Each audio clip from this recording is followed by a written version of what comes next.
নমস্কার বন্ধুরা, আপনারা দেখছেন রাজকুমারী কুকিং হাউস। রাজকুমারী কুকিং হাউসে আজকে আমি একটা বড়া তৈরি করে নেব পাতা দিয়ে। গাঁদাল পাতা গ্রামে বেশিরভাগ পাওয়া যায়, শহরে খুব একটা পাওয়া যায় না। এই বর্ষার সিজনে এই পাতা খেলে সর্দি কাশি থেকে খুব ভালো উপকার হয়। মুসুর ডাল নিতে হয়, মুসুর ডাল ভিজিয়ে নিয়েছিলাম। তারপরে আমি কাঁচা লঙ্কা, সামান্য আদা দিয়ে পদে পেস্ট করে নিয়েছি এবং পাতাটা বেশ ভালোভাবে পেস্ট করে নিয়েছি।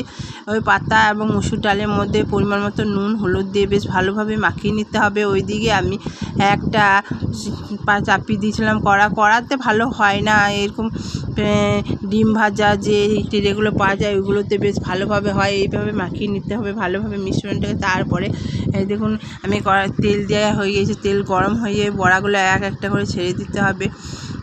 ছাড়ার পরে কত সুন্দর বড়াটা ভাজা হচ্ছে দেখুন, বেশ মুচমুচেভাবে বড়াটা ভাজা হবে।